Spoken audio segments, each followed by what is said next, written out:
Well, what a boring job this is.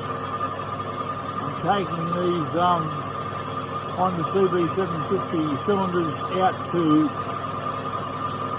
65.5 millimetres, which is the absolute maximum that you can take the standards out, sleeves out to suit the CycleX 849cc pistons. My last measurement was 65.19, so I've wound out the tool a quarter of a turn, so I'm hoping that's around about 65.39 or 65.4, and I'll more than likely hone the cylinders out just for the last, couple of hours, I suppose. Make sure that I've got about 1 to 1.5 hour clearance on each piston. We'll see how we go. The machine itself is a Repco boring bar,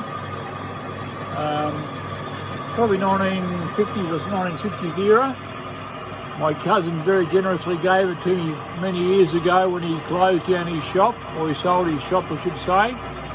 And the machine has worked fabulously. I've used it for doing lots and lots of CB750 stuff, and also Suzuki TS1000s, taking them from the standard 70mm bore out to 73mm bore.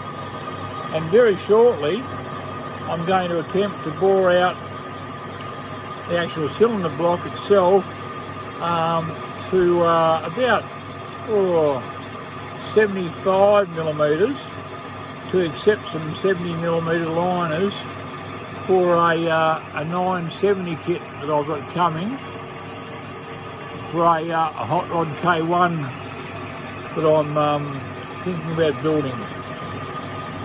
But it's a great old machine, does a fantastic job. What you're looking at here is half of the CB750 cylinder block.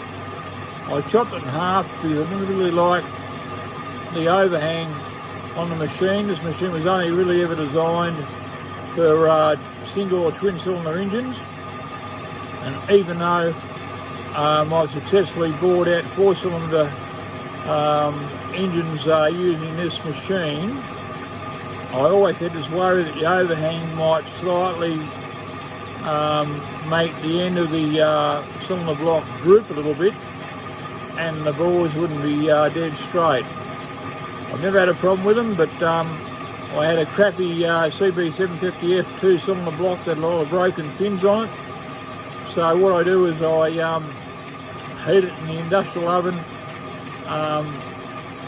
so as to expand the holes for the sleeves, and then I just drop the sleeves, fresh sleeves into it, let them cool down, and then bore them out and put them back in the original cylinder block. Anyway, looks like it's doing a good job.